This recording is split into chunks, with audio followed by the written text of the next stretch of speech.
is going on, everybody? Welcome to the Awesemo.com NFL strategy show. Second one of the season, second one of the week. Today, we're talking ownership and top stacks. This has always been one of my favorite shows every single calendar year. I'm Dave Loughran. Hit me up on the Twitters at Loughy_D. Let's talk some football. Or you just want to, call me a shitbag. That's fine too. LOUGHY_D. Joined as always by Matthew Gajewski, our first DFS show of the season. Matt, what's good, brother? Long time coming, man. Long time. I've really enjoyed the fantasy football stuff that you and I have done this offseason, but this just hits a little different. Yeah, we had a blast doing all that. And nice little plug. Check that out at the Awesemo Fantasy Football channel. We're crushing the game right now, man. We've only started doing that a few months ago, but taken off. And I'm glad you guys have supported us and enjoyed all of that content. And of course, Matt and Ben putting out a ton of content over at the Awesemo Odds channel. Last I looked, we're 5 subscribers away from 1,000. Type in Awesemo Odds channel. If you like betting, if you like survivor pools, all of that stuff, subscribe to that one as well. Also doing some work over on that channel and premiering on the NFL strategy show, particularly the Wednesday ownership and top stacks, is Eric Lindquist coming in live from Italy in a nice little, I don't know, is it a house or is it what do they call them out there? So, I mean, it's like a villa. We have a villa that we're kind of attached to it. Yeah. So it's a villa. And I guess I'm in the technical apartment portion of it. There's a larger villa that everybody's kind of hanging out at. But I was out here for my best friend's wedding. He got married yesterday. I got 2 more days here on the other side of it. But it's my first time. I've been in Europe in 21 years or something ridiculous like that. So good to be back. But we are talking football. I can't believe we finally gotten to this point. It's about time. In England, they call them flats. Ooh, man, you know things. Or does chat know things? I watched, and I see dumb stuff, and they're like, yeah, I'm going back to the flat. I'm like, oh, what's a flat? But, flat is their place of dwelling. Anyway. All I know is you want to dwell here. This is not a bad place to dwell, whatever you call it. I want to go to Ireland. Oh, yeah, absolutely. Scotland, Ireland, bring the sticks, go play golf every day. That would be the dream. Yeah, get in touch with my heritage. Anyway, we've got a lot of stuff going on today. We're talking ownership, every position. The way we do this, if you're new to the channel, if you are new to this show specifically, the strategy show, maybe you're new to DFS in general, happy to have you guys with us. Hit that thumbs up, subscribe to the channel. It helps us more than you know. We appreciate all the support. Hit that notification bell too if you want to know when all that we do goes live. But here we go, position by position. We're not going down the board. We're talking the chalk. And then our favorite pivots at each spot. Fades, maybe guys we're coming underweight on based on ownership. And keep in mind, of course, that ownership throughout the week will change. Things change. It's in flux. It's always sharpest. It's always most accurate, closer to lock. And then at the end of the show, all of our favorite top stacks for the week, the chalk stacks, the best low-owned stacks, all of that stuff. We're gonna run the gauntlet today and get you ready for Sunday's main slate. And also, last thing before we dive into this, every Monday, every Thursday morning, Matt and myself will do the NFL strategy show for the showdown slates.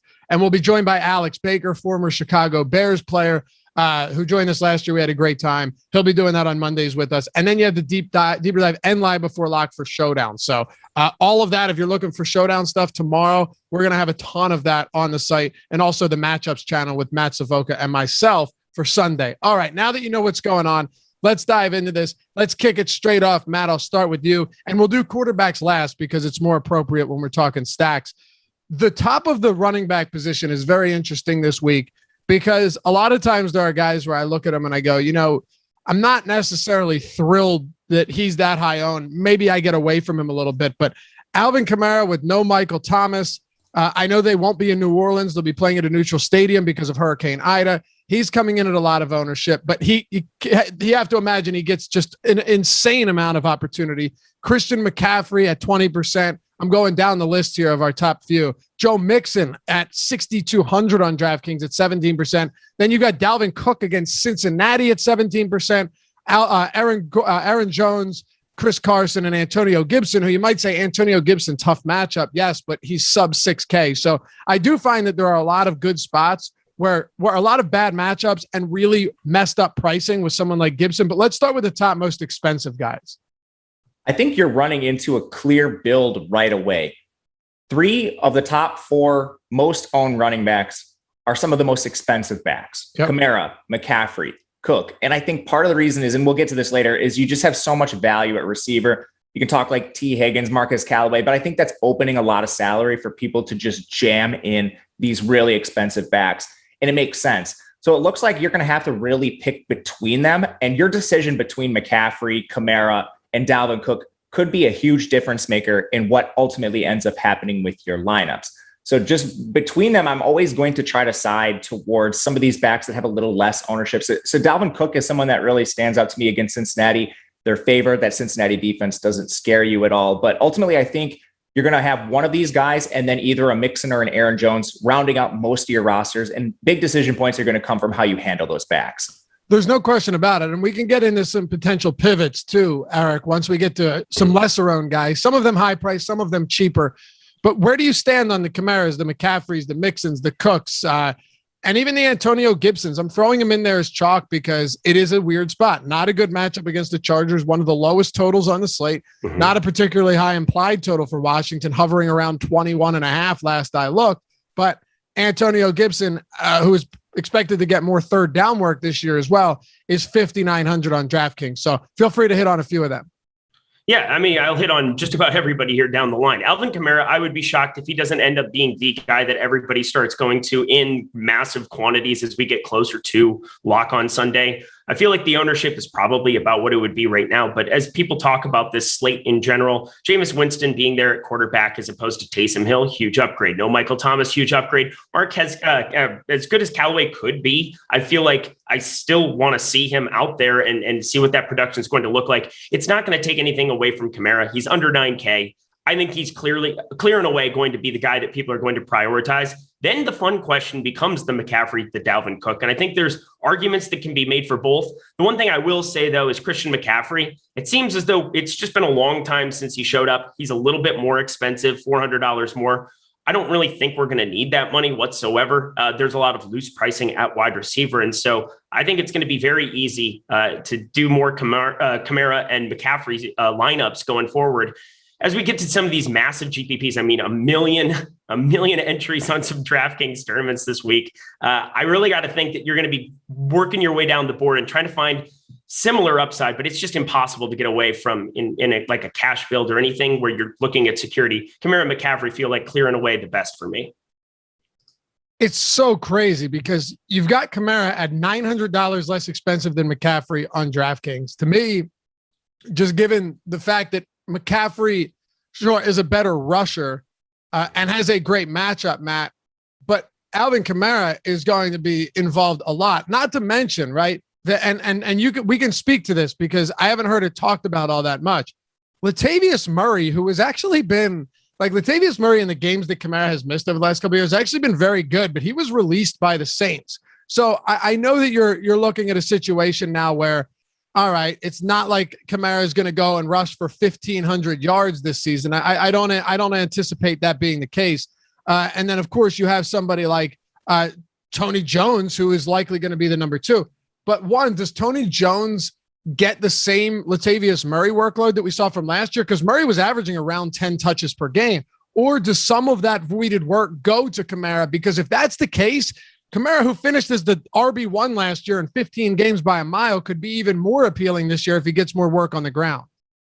I think Tony Jones will take some work. I don't think he sees the same role as Latavius Murray. And that's something we started seeing the Saints do towards the end of the year. Alvin Kamara's opportunity share actually rose within the backfield throughout the year, not just in the pass game, but they used him a ton around the goal line, evidenced by his double-digit touchdown season, which a lot of people fell back on. And I agree with Eric, everything you're saying about Kamara probably being the most owned back. Makes a lot of sense here, even though they're underdogs, because, Kamara, he's very involved in the pass game. His red zone opportunity continues to rise. Tony Jones, he comes out of Notre Dame. He's like this big, bruising, unathletic back. And to be honest with you, I'm not 100% certain it's going to be his role all year there.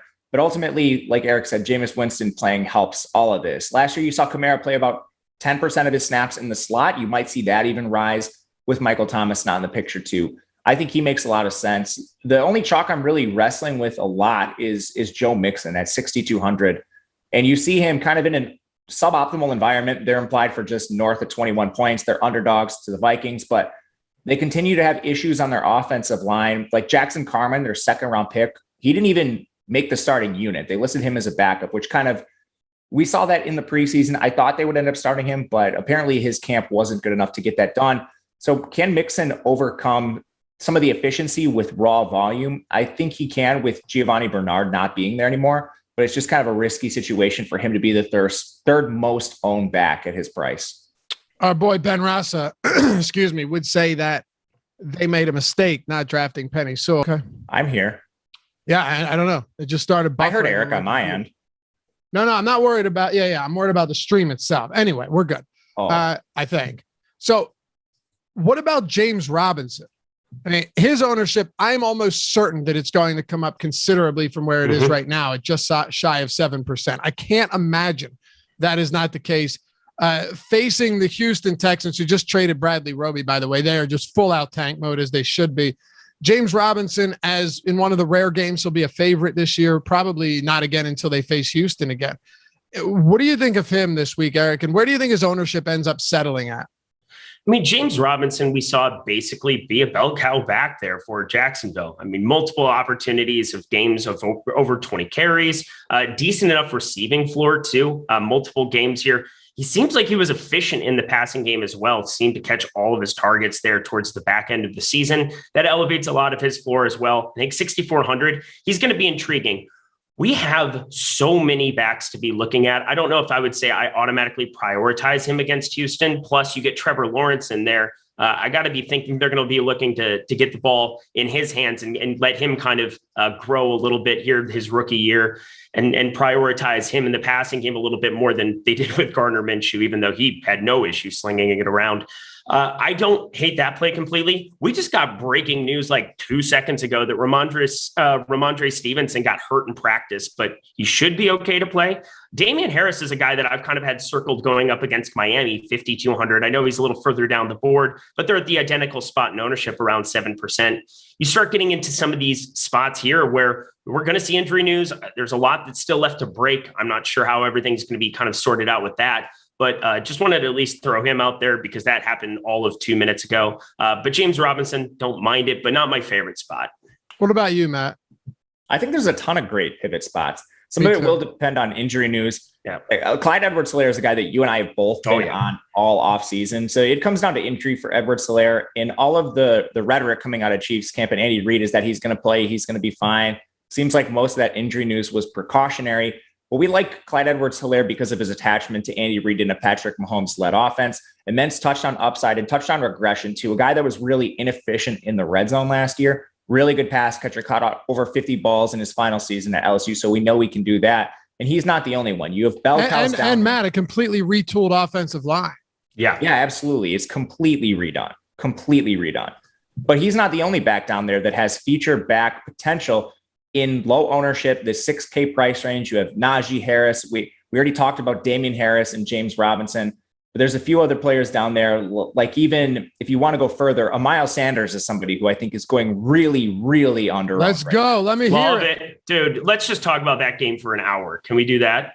We should talk about that game. It's an awesome I want to talk about that game for an hour. It's my favorite game of week one. The reason we should is because no one has any clue what's happening with the Philadelphia Eagles. And it's beautiful. Ownership. That's the best part of week one. That's what I'm saying. The uncertainty breeds opportunity, right? So when you're looking at some of these spots, and Matt, I want to hear you continue on Miles Sanders here, but just to pick up on what Eric said, you have an Atlanta defense whose pass rush was trash last year, shouldn't be much better. Secondary allowed more yards per game, almost 300 passing yards per game.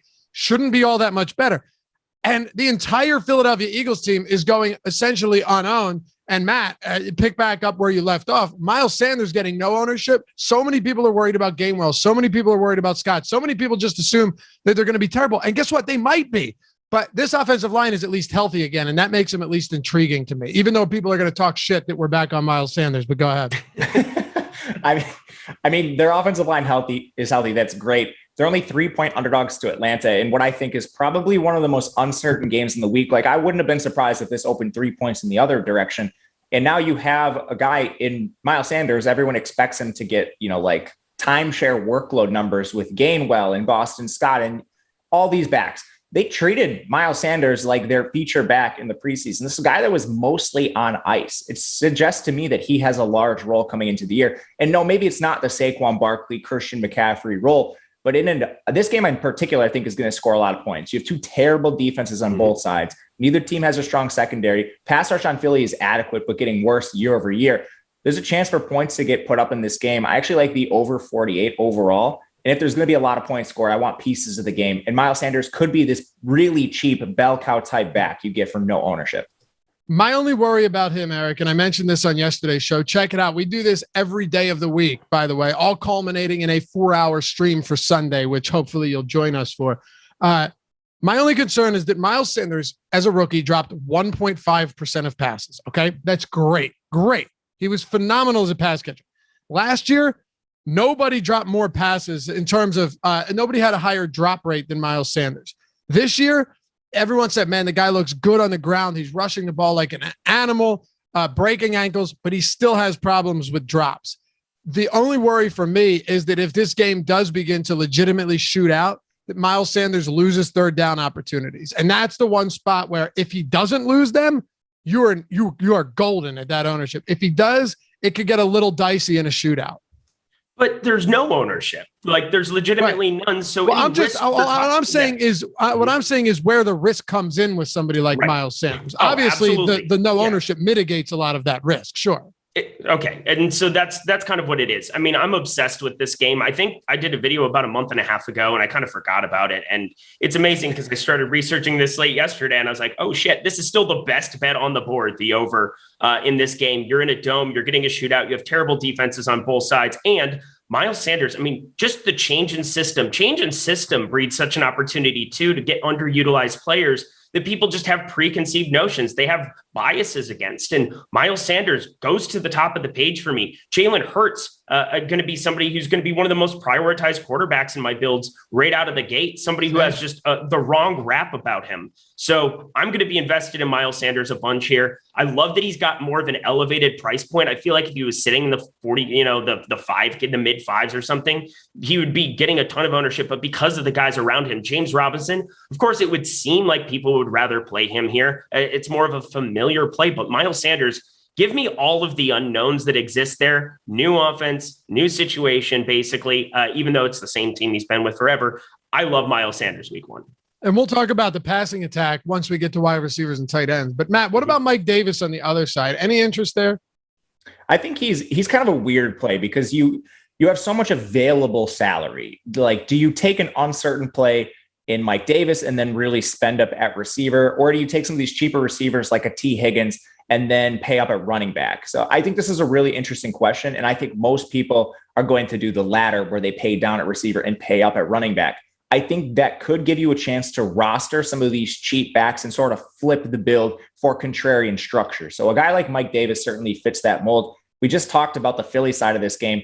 Atlanta has a similar matchup. I think Philly's stronger up front in their defense, but still not a defense we're scared of at all. Atlanta's the home favorite here, and Mike Davis has no competition for any sort of backfield work. We're talking about guys that were just signed off the street, Cordero Patterson, like gadget players behind him. I got to tell you, now that we've found a groove here, I am so glad to be back talking daily fantasy football. I mean, it is just a great feeling. Would you rather be doing this or MLB, Eric? No comment. I'm Eric Lindquist 2024. Let me stick with Matt for a second because this is the guy Matt and I have been on pretty much the same page on a lot of stuff this season without really discussing any of it prior, just kind of organically finding out, oh, okay, yeah, we feel the same way. Hopefully we're right because people are going to be fucked if we aren't, just given all of the shows we've done this year. But Raheem Mostert, man, 6%. They might run the ball 40 times. They're 7.5-point road favorites against Detroit. If Mostert really comes in around 6%, even like 8%, I don't really care.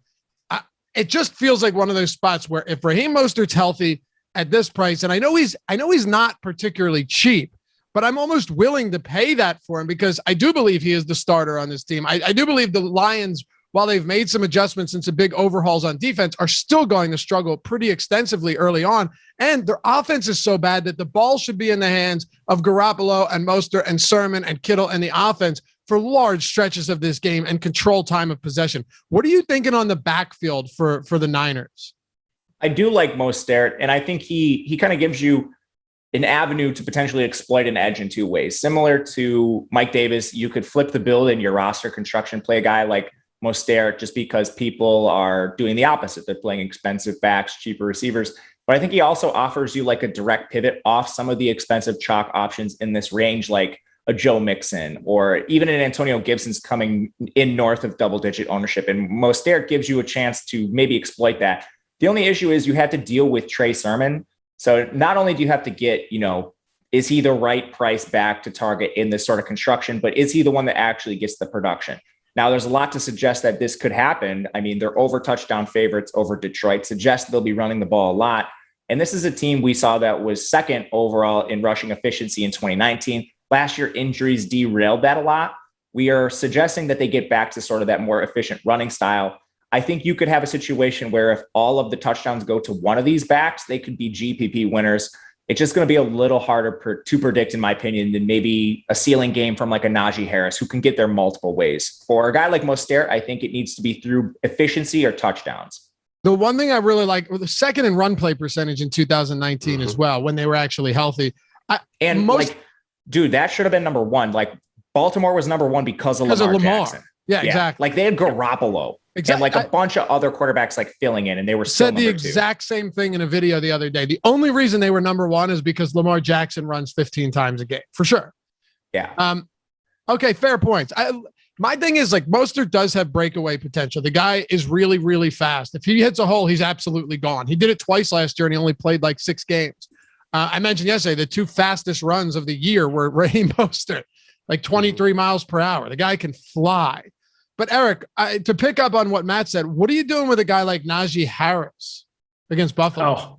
I was just about to go on my tangent about why I didn't like Raheem Mostert, but I guess we'll can that one for another day. Keep it relatively short, but go ahead. Oh, no. I just get it. I mean, for me, it just comes down to, I feel like Shanahan's one of the more analytically driven guys as well, understands his scheme, understands exactly what he wants to do here.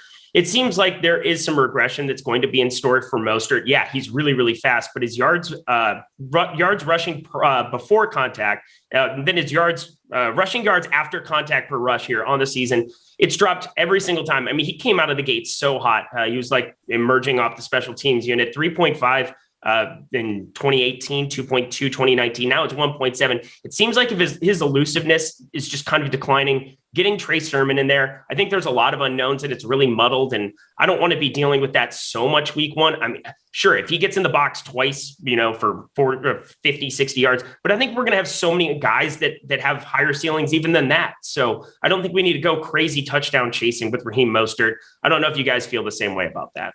What are you doing with Najee Harris? Okay, so Najee Harris, this is just another spot where rookies, like every time we're looking at a new opportunity, we don't know. And I love that. That's the best part about week one is that I love embracing a lot of these riskier plays in the event. I mean, not necessarily a week one Naheem Hines kind of situation again. That would be a disaster, but I have no problem getting to quite a bit of him here in this spot. Looking at the rest of the board here, I would have no issue going to as much Najee Harris up against Buffalo. We got to be thinking that it might be a little bit of negative game script. You've got to be thinking more about some of his passing game opportunity here. I'm not sure what Matt thinks about that, what you think about that, but I'm not completely sold on that. We obviously didn't need that. He didn't need that much of it in Alabama, but I feel good about him going forward. If they're going to just try to slow that game down, I don't feel very bullish about the rest of the Pittsburgh offense. So he might be the one piece that I'm going to be higher on this for this slate. I mean, I see Claypool with a lot of Tre'Davious White around him. I think the matchup for Deontay Johnson isn't great. I actually could see Juju getting a decent amount of work out of the slot, but I agree. Buffalo's run defense last year did struggle, but more than anything, you don't sign Najee Harrison or you don't draft him in the first round Roethlisberger can throw 45 times a game again. Matt, what do you think about this? Just the overall offensive matchup for the Steelers this week, which will probably drive the conversation to where you're at on Najee Harris. Yeah, I think he's completely fine. My how much I have of him will come down to where the field is for sure, just because he does have a path to a bell cow workload. And if things go wrong, which they do all the time in NFL games, he has a chance to put up a ceiling performance. It's unlikely because they're huge underdogs here. But again, with that workload, it's certainly there. Okay. I'll throw one more out there and just have Eric hit on it. And then if you guys have anyone else, we'll do that before we go to wide receivers. There's so much interesting stuff at the running back position this week in terms of just lower owned guys. Nick Chubb, only because he's very, very good and he's projected for less than 1% ownership. Is there anything there? And I'm kind of ambivalent towards this one on Nick Chubb when it comes to maybe this game doesn't shoot out wildly and Cleveland's defense can kind of hold them down enough to where Chubb gets that huge workload again. More so would be a FanDuel play for me. I think on DK, it would be hard for me to justify paying that kind of a number for him. Very limited passing game role. We all know Hunt exists, so that's problematic. It would take a gigantic ceiling. It seemed like towards the tail end of last year, I don't want to be reading a ton into it. And obviously Baker Mayfield started rolling there with that offense and put them in a spot. But Nick Chubb, not my favorite play week in, week out for DraftKings purposes. Always seems a little bit overpriced. He has absolutely no ownership if he goes for 150 and a touch. And it just feels like that's such an unlikely outcome in a game script up against KC, where I just feel like Hunt's going to end up on the field a lot more because Kansas City's fantastic. What about you, Matt? I completely agree with that. I do like Eckler as a pivot. He's kind of middling in ownership, but I expect that to come down a little bit with some of the cheaper backs we talked about potentially rising, like James Robinson. Eckler, 7K on DraftKings. Conversely to Nick Chubb, he's the prototypical back you want to target on this platform. He comes in a little lower owned because of a tough matchup against Washington. Phenomenal defense on that end, but you still have LA. They're a slight favorite in this game. And then, of course, you can always fall back on Eckler's production as a receiver, which keeps him viable in all game scripts. I just want to say one thing, and I agree with you guys on Chubb. I mean, I love the guy, but this is probably not the spot. Everyone talks about Kareem Hunt as this just electric pass catching back, which he is very good at it, but he averaged 3 targets per game last year. So it is at least worth pointing out that when everyone talks about Nick Chubb not getting passing down work, which is largely true, they just don't throw to the running backs all that much, even though Kareem Hunt kind of is the guy if they are. Yeah, Nick Chubb's a fine pass catcher. He's a fine pass catcher. What it is there's name recognition there. And so the same scenario that plays out on other teams isn't as prevalent because it's Cleveland and everybody knows Kareem Hunt and he's in that backfield. I mean, that kind of situation exists. And there we go. I lost them. Yeah. Fucking Italy, huh? Man. The man had to go on vacation. Matt, let's talk some wide receivers. Maybe we can get Eric back here. That's a great frozen face. Throw that up on the screen again. Oh, it's still up there. There you go. The wide receiver position is an intriguing one because, again, there are so many unknown quantities that we're diving into here. And if you want to see the ownership that we've got, we reference our ownership projections, our top stack tool, which is just incredible. I love it a ton. It was new last year, maybe 2 years ago. But anyway, I use it every single week. We're going to dive into that at the end of today's show. The player projections, the boom bust tool, all of that stuff. The fantasy cruncher, Adam, we've got so much over at awesemo.com. Whether you want to do a weekly, monthly, annual, if you just want to do NFL, you want to do every sport, dive deep into it, doesn't matter. Go to awesemo.com/join. Check everything out that we have to offer. All these tools built and used by the #1 ranked DFS player, Awesemo himself. You know him, Alex Baker. Guy wins a lot of money playing DFS. He built these tools, used them, and with a ton of with help from guys like Steve Buzzard, Sean Zahn, just some Eddie. I mean, you guys don't see Eddie behind the scenes, but this guy's always up top. A lot of guys that know what they're doing built these tools. And if you want to check out what we have right now, if you use the promo code DAK, D-A-K, like the quarterback, DAK, you'll get our Awesemo Plus Express Weekly Pass for only $1 for the entire week. That includes a ton of stuff. All of the showdown, single game ownership and projections. We included the tiers ownership and projections now, a ton of other stuff for the main slate DFS, and all now, for the first time ever, in-season, season-long stuff. So start, sit tool, rest of season projections, the waiver wire tool, and a whole lot more, but I'm running out of air. So just check it out at Awesemo. This one is awesemo.com/promos. It'll make it easy. One click for you. Promo code DAK for $1. You get all that for a single week. All right, Matt, wide receivers, chalk. At the top of the position, Stefon Diggs. That surprised me a little bit. I know he's cheap, but that surprised me. And let's just start with him, and then we'll go down the list. What do you think of Diggs this week against the Steelers? I don't think he's owned enough right now. And we've seen this come up. I was looking at this tool pretty early in the week. I was trying to find spots that are underpriced. Diggs stood out to me at 7,600. He should be priced up there, probably north of where Davante Adams is. Or I think both of them are a little too cheap, to be honest with you. They should both be very high. But Diggs led the NFL in most major receiving categories. Enormous target share, north of 29%. It's a guy that's going to dominate targets. They did add Emmanuel Sanders. He replaces John Brown, but they still don't really have any targets of consequence to compete with him. We're talking Cole Beasley, Gabe Davis, and Sanders coming in. No tight end of consequence. And then you have a situation here where they're massive favorites over Pittsburgh.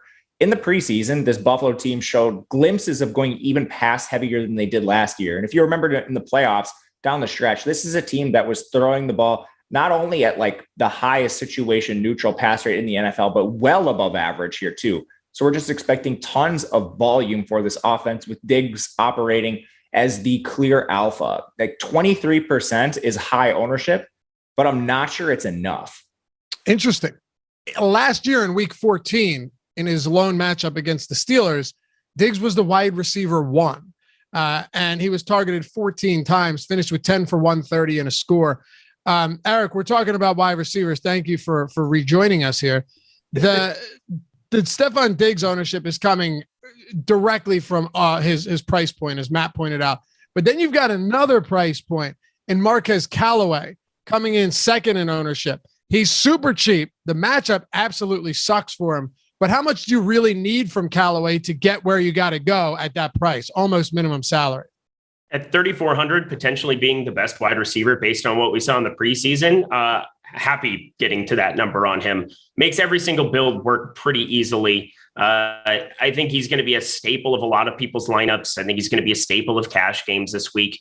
Allows for you to get to all the running backs that you need to. The McCaffrey, the Kamaras, have no problem getting to him whatsoever. Everything we saw him out of the preseason, and I love that they didn't have a week 3 preseason game. Maybe comes in a little bit more under the radar to the average NFL fan. Sure, it didn't help that he went nuts on a Monday night game in primetime for everybody, but Marquez Callaway, no problem taking that opportunity in a game that should be moving up and down as well.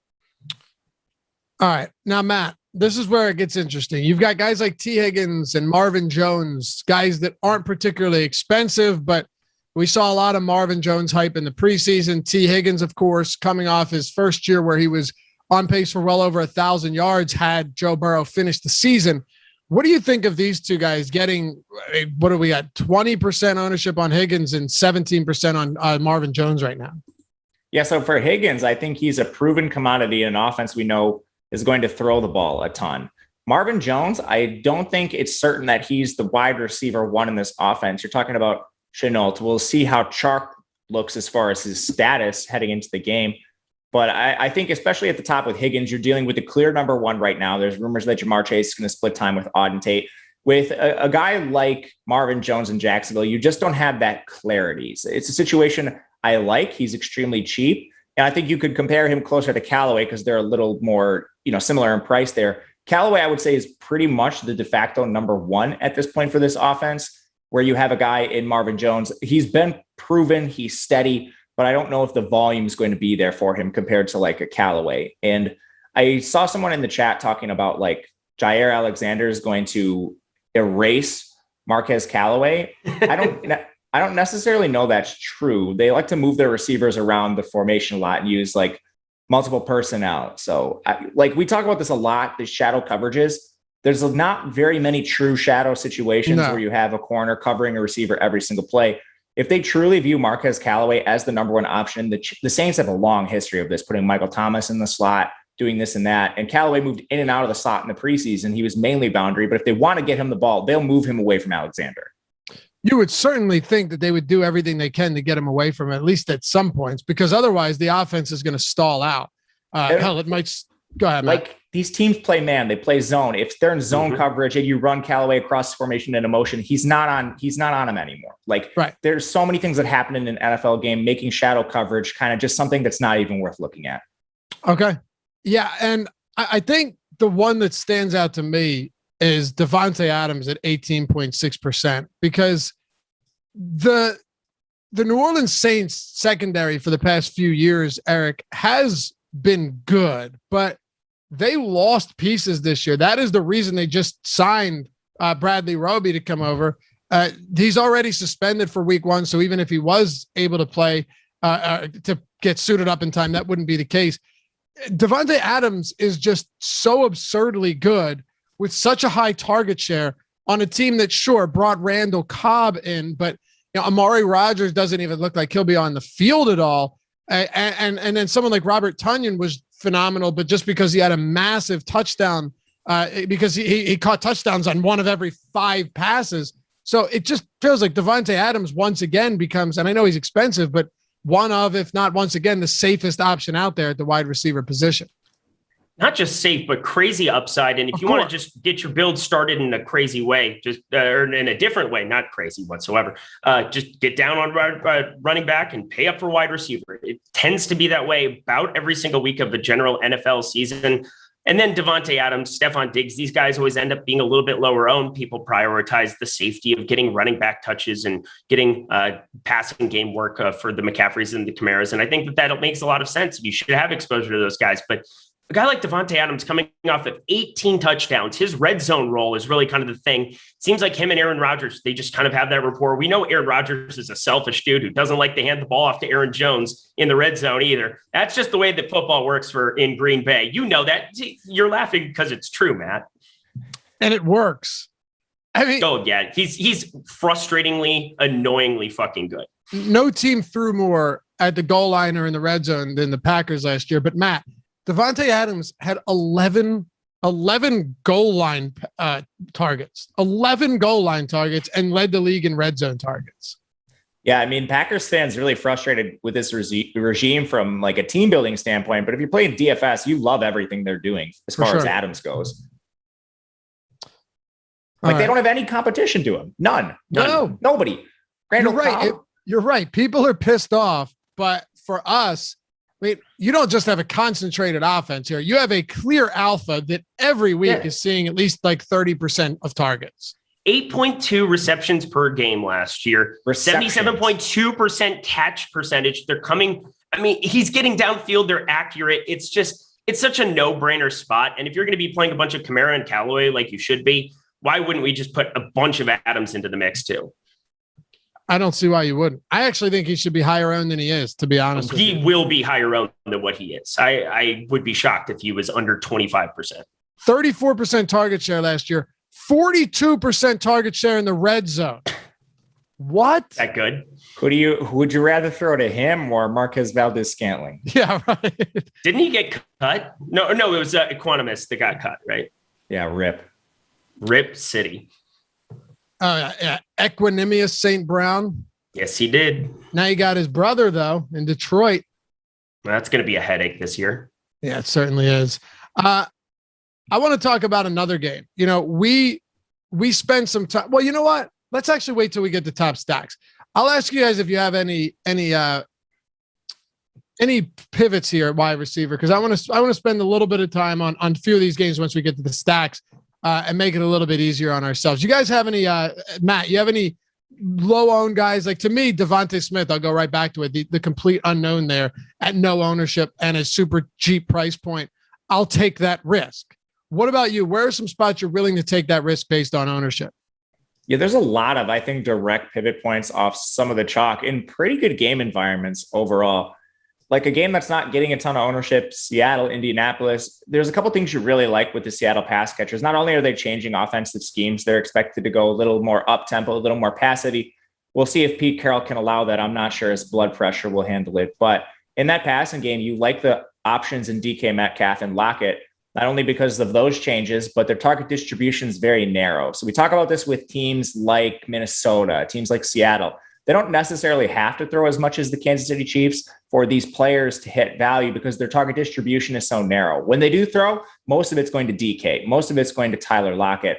And those are two options that are coming in. You know, they're not the most owned, they're not the least owned, but there's enough leverage there where I think you could target them in stacks.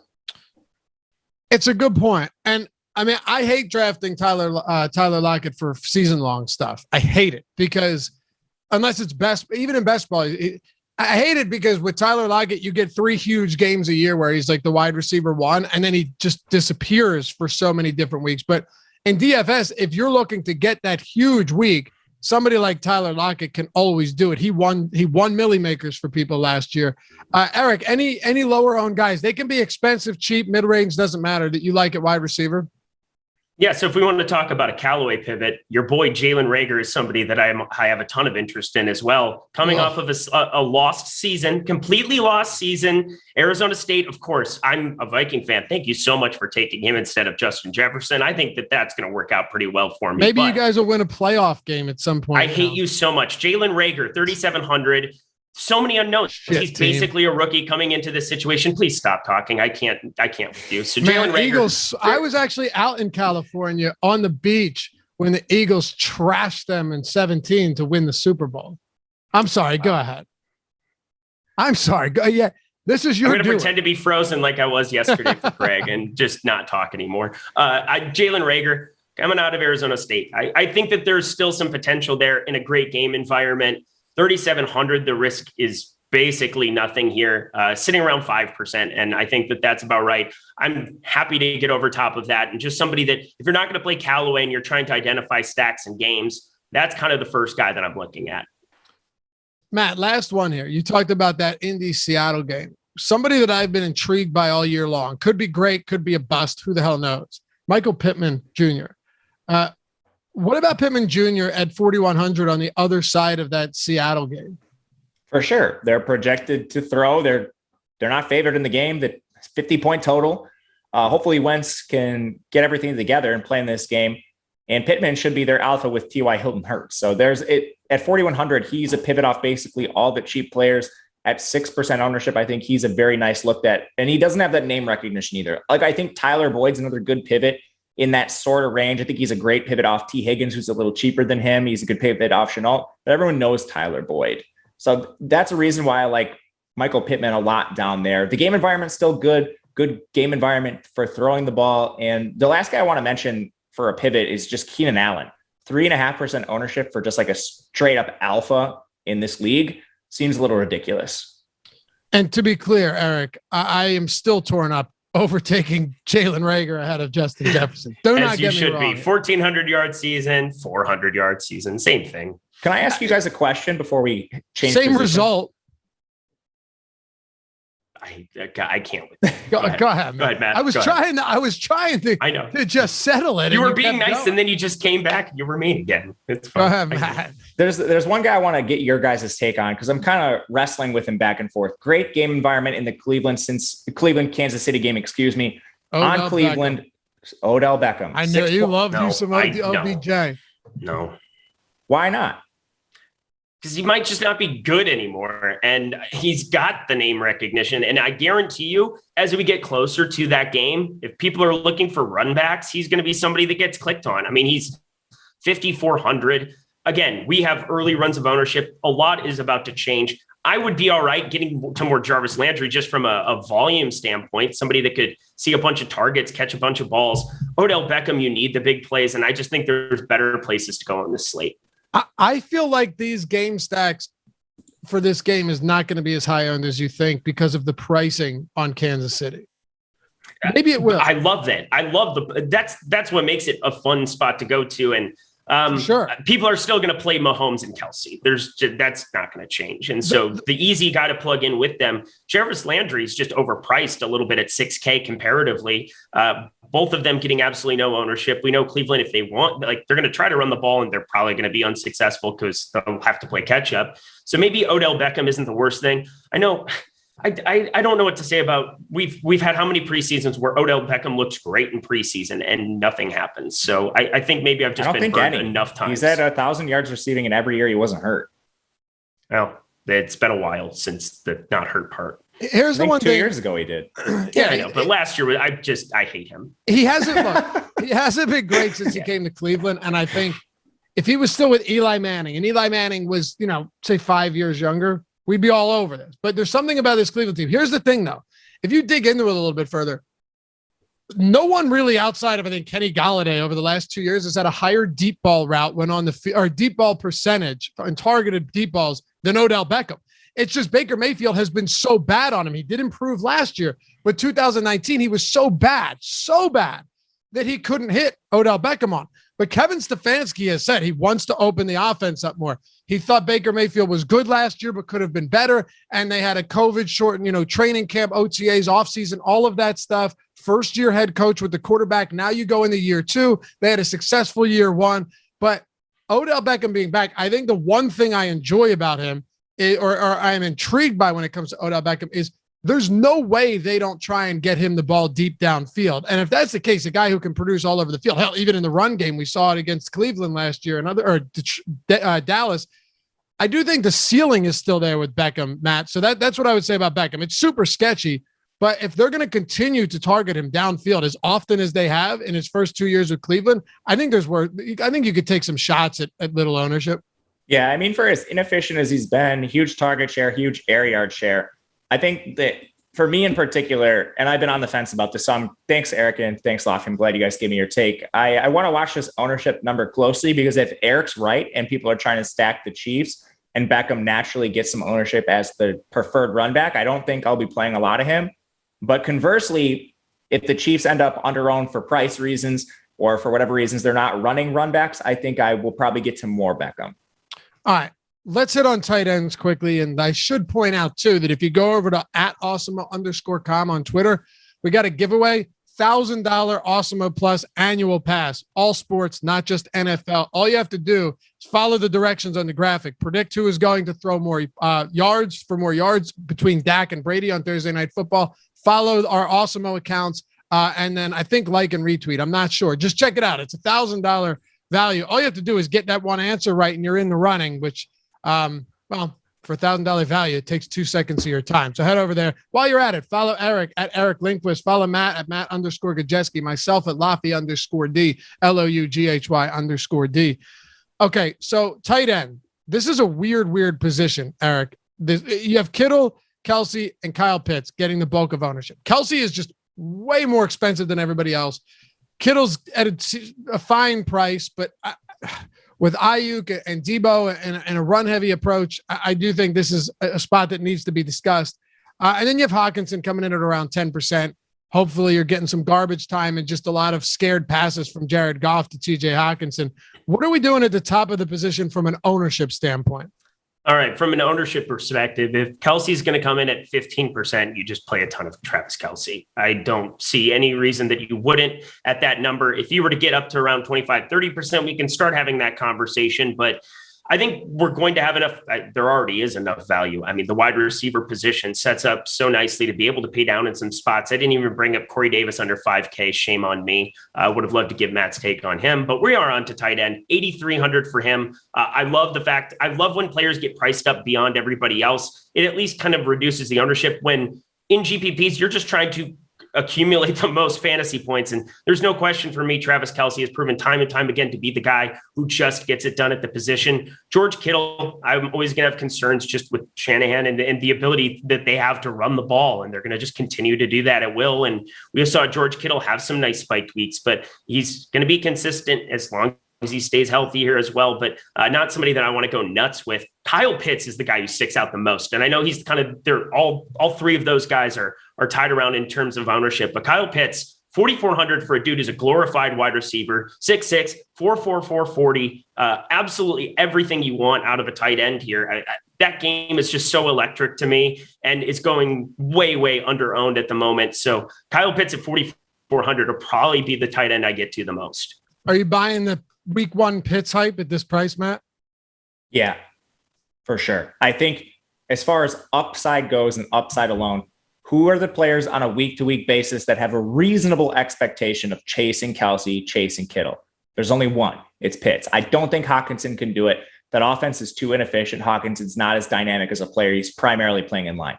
Kyle Pitts is going to flex out wide. He's going to be in the slot. Mm-hmm. He's playing a role that's vacated by Julio Jones. And I don't think the role is 1-for-1, but I do think he's going to take some of it, be used down the field in a high target role in an offense that's going to have to score a lot of points because their defense is so bad. I don't know if I'm going to play a tight end outside the top 3. And like to the Travis Kelce point about him being expensive, there being some opportunity costs with like, if you play Kelce, maybe you can't roster some stud at a different position.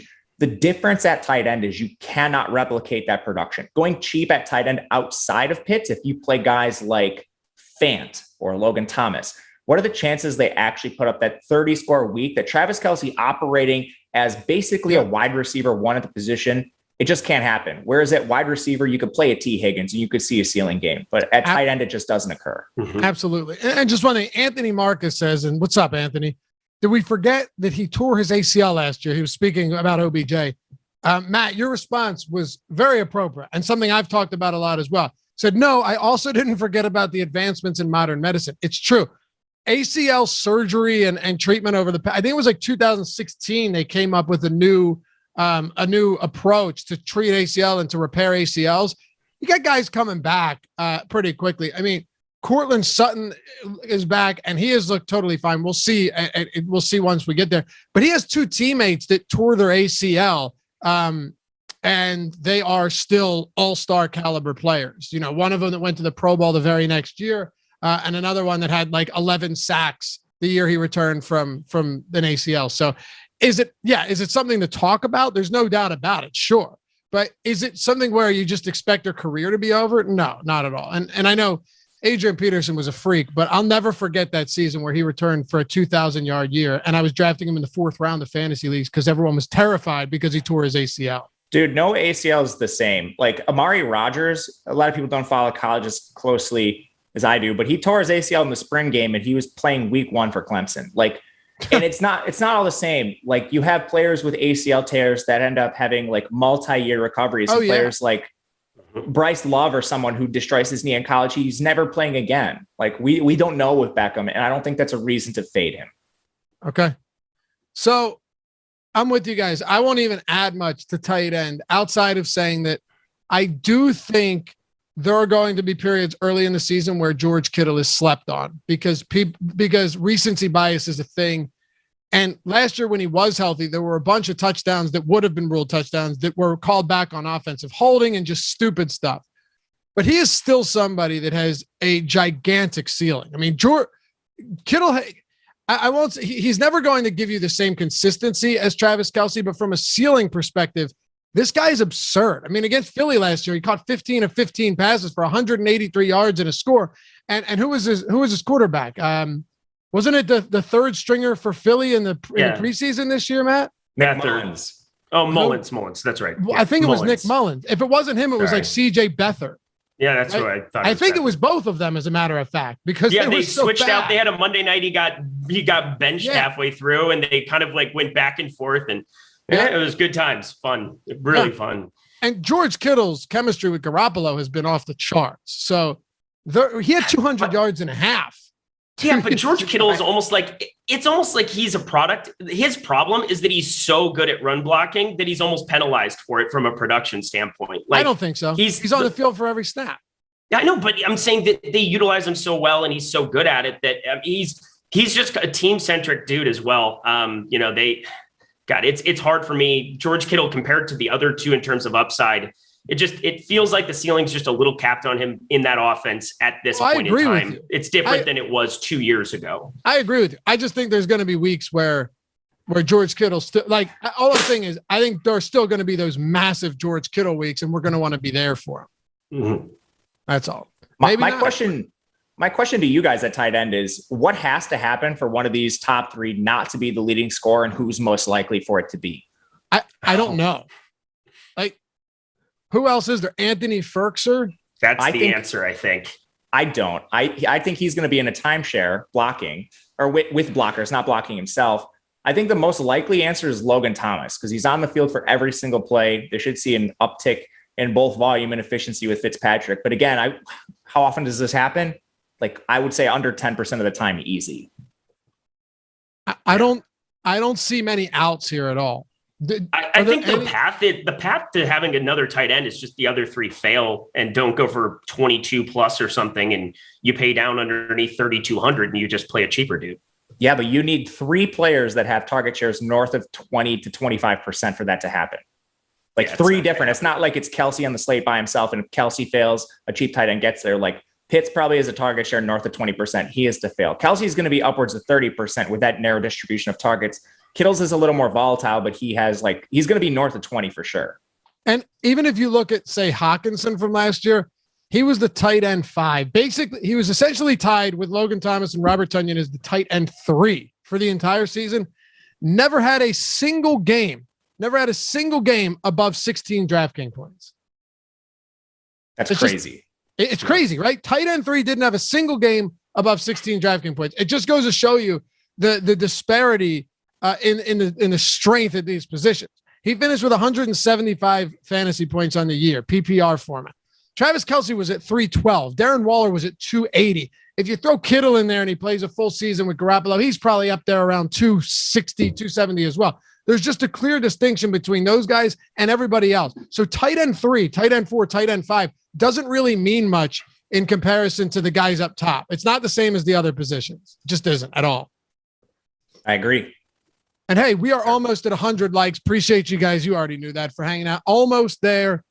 This has been fun, man. We're at 420 live viewers right now. Tell your friends about these shows too, and tell them they can watch them anytime after they're live. And if you are watching afterwards, leave a comment down below. Let us know what you think of what we're saying and who you love as a pivot this week, and maybe a low-owned stack, which drives us to the last segment, my favorite of the week, our stacks.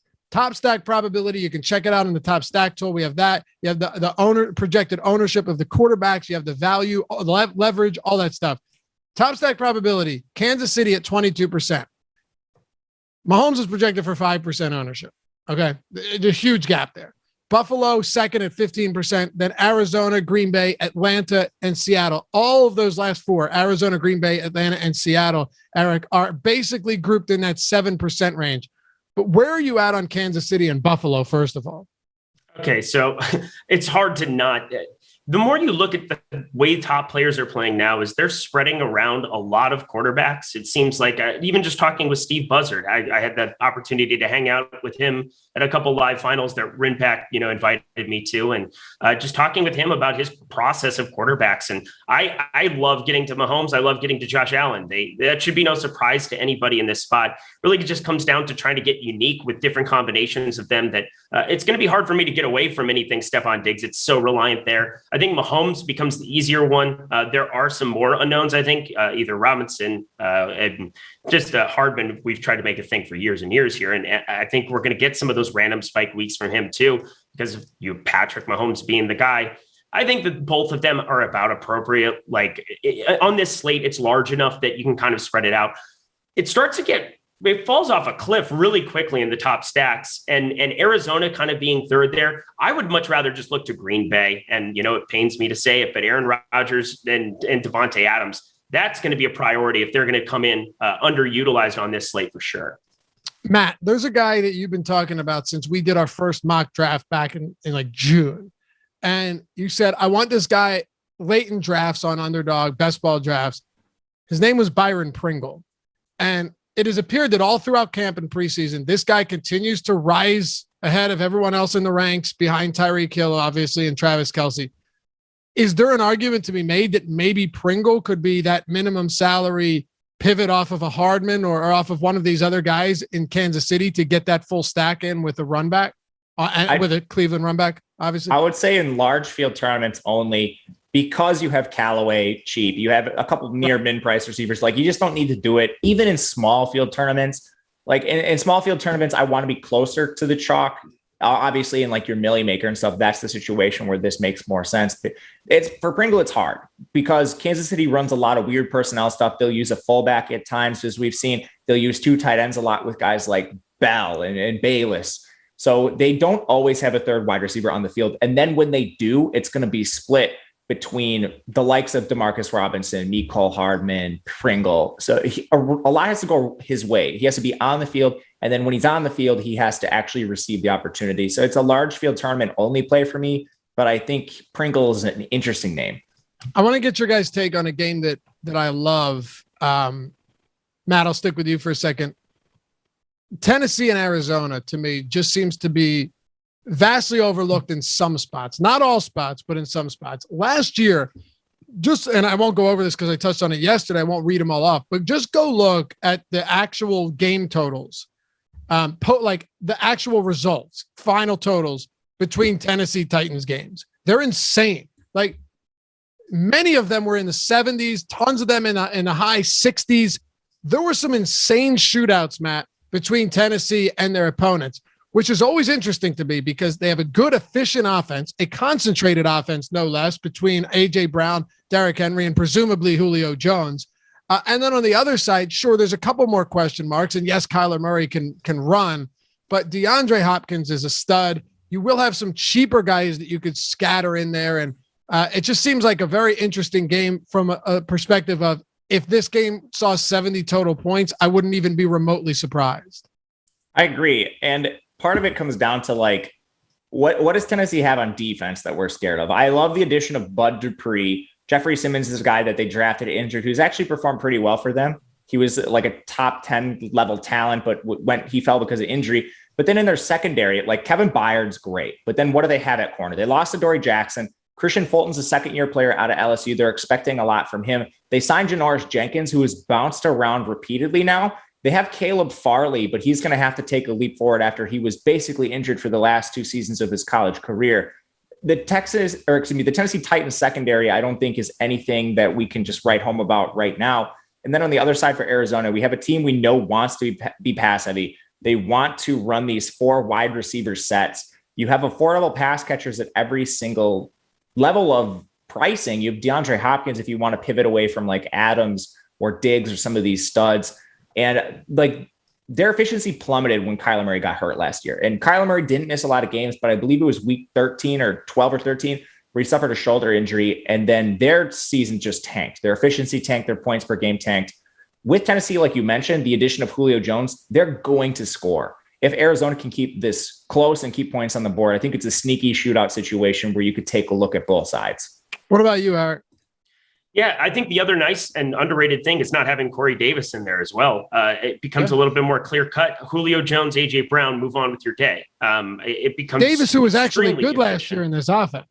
Yeah, he was fantastic. He was just short of a 1,000-yard season, like just and he only barely, played 14 games. Only played 14 games. So there you go. That's for me, Corey Davis, the most slept on dude on this season. This is a conversation about Tennessee, and I love getting to A.J. Brown. Julio Jones, we understand that him being inserted is going to affect it a little bit, but I still think this is a strange take.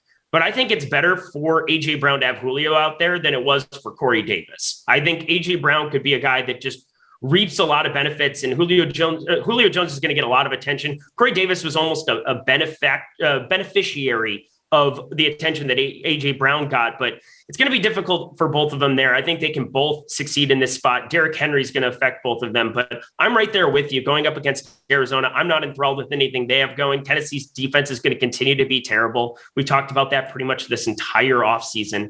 I'm looking forward to playing a lot of this game too. Arizona has a putrid secondary. Awful. And maybe bottom 3 in the NFL. And Peterson's not getting any younger either. Like this secondary is horrific. I can't help but think that we might actually, and sorry, Peterson's on what, Minnesota now, but when you look at this secondary, and I was actually reading up on this the other day because I'm thinking, who do they have that's actually good anymore? I don't think they have. I mean, could this end up being a bottom 5 secondary in the league? Yes. Like Buda Baker's their best player. He's a safety. Yep. Byron Murphy's a failed early pick from Washington. Robert Alford's a journeyman. Marco Wilson's like a day 3 corner from Florida. He's projected to be their nickel right now. Like, wow. Yeah. Buda Baker basically is patchwork for that entire Arizona team and saves them in so many scenarios and has ridiculous tackles. But yeah, there's nothing on this defense you should be remotely worried about. No, this game could go nuts. It absolutely could. Highest owned stacks. You're looking at Minnesota being pretty popular. At least Kirk Cousins is projected for a lot of ownership right now. I do think Tennessee will be relatively popular because people like concentrated offense, and that makes sense. Are there any other potential low owned spots that you guys are interested in? I'll throw one at you, and then we can go around the board to close this out. I don't think it's crazy. Here we go. I don't think it's crazy last words to have some super chalky guys like Davante Adams, right, or Travis Kelce, or Alvin Kamara, and then stack the Carolina Panthers. I don't think it's all that. I don't think it's that crazy at all. If Teddy Bridgewater could support 4,000 yard from scrimmage guys last year, and Sam Darnold maybe doesn't have to be with Adam Gase and the Jets anymore, I don't think it's nuts when you look at guys like DJ Moore and Robbie Anderson and Christian McCaffrey that this offense is not good enough to throttle a Jets team. Who do you guys like? Go ahead. I like Darnold. Does he have the ceiling of some of these more expensive players? Is always we don't really know though, do we? But Terrace Marshall could actually be the guy that if you're going to put it together, you have 5K and 3K. Yeah. I know he's talking about being wide receiver 3, but it's another rookie who's shown dynamic playmaking ability here. And they're saying they're going to use There's no opportunity cost there whatsoever at 3K. You have 5K and 3K. You just stack the rest of your lineup with top end players, and, run it back with Corey Davis, of course, because there's nobody else I'm going to run it back with. That's going to kind of be your play. I actually am kind of talking myself into it in the moment. I don't like that. Like Terrace Marshall at best is going to be your wide receiver 3. So the games where he has a 20% target share, very low. So like Terrace Marshall let's be aggressive.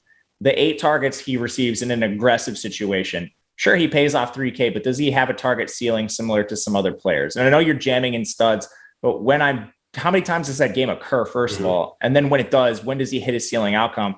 Darnold doesn't have any rushing ability. He essentially would have to funnel a lot of that production through them. And then like on the other side with the Jets, you need a run back probably. Yeah, like Eric said, Corey Davis would be the guy for him. Listen, I'm not saying this is a high probability spot at all, but you kind of don't even need Terrace Marshall because everyone else on Carolina is still pretty cheap. Anyway, let's wrap this up. Eric, who do you have low-owned stack that will be vastly overlooked? All right, here we go. Philadelphia Eagles. I've been waiting the entire time to talk Jalen Hurts for you. 4 games, essentially. All right, I know it's a new situation, new head coach, but we saw multiple times in negative game scripts where Jalen Hurts, I don't know what people's preconceived notions are like for him. 44 and 39 pass attempts in week 15, 16. I'm not going to even call week 17 a start. That was just kind of an egregious thing. They tried to lose. But I know that was the whole goal. They just bench him in the second half for the most part. Yeah, Giants fans were stupid, so fucking mad. Yeah, so I'm going to call it 3 starts, and in those 3 starts, he had passing attempts of 44 and 39. I don't see them basically coming out of the gate here. If they do, I'm going to have a lot of Miles Sanders lineups as well in the event that I'll make him a run back even with Atlanta. I have no problem kind of putting that together. But Jalen Reagor cheap, Devonta Smith cheap. I think we kind of know where those targets are going to be going to. Probably avoiding the tight end situation there from Philly. I feel like it's pretty clear cut that Devonta Smith is going to see a ton of passing game work. They're going to move him all over the field. A rookie, I think that he's just going to be low owned in this spot as well. Jalen Reagor, I talked about him already.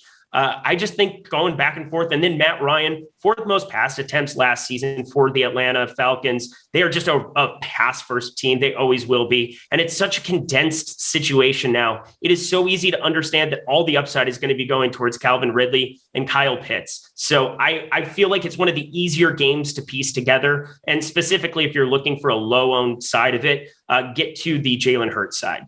If you're stacking that team and you're not going Reagor, if I'm going at the tight end, I'd rather just go Ertz instead of Goddard and save the $1,000, honestly. Okay. There's no distinguishable difference right now in terms of what we're going to get early on. That's all I'm saying. You know? Yep. Matt, what about you? Give me Russell Wilson. I don't care if it's DK Metcalf. I don't care if it's Tyler Lockett. The target distribution is so narrow. I'll take it. You have a game with a 50-point total, probably going to rise. Seattle's the favorite. Seattle has a new OC, and Shane Waldron expected to be more up-tempo and pass-heavy. More up-tempo, more pass-heavy in a situation with a narrow target distribution and 2 guys not getting enough ownership and a premier quarterback in Russell Wilson. I'll take that every day. I love it. All right, boys. That'll do it. 1 show in the books for the ownership. This is a lot of fun. We could keep going, but we'll close this one out. We got a ton of other stuff coming up throughout the day. Obviously, everything for MLB. Later on in the day, I think we got the 6 p.m. live before lock show. You get the deeper dive at 5 p.m. All of that good stuff. Stick around. Don't go anywhere. Hit that thumbs up too. If you haven't done so yet, subscribe and follow the boys over at Twitter And thank your boy Tyler Zander in chat for producing today's show. We'll catch you back here next time tomorrow morning on the Strategy Show. First Showdown Strategy Show, then Sunday Slate Strategy Show, with just chock full of good content this week. Peace.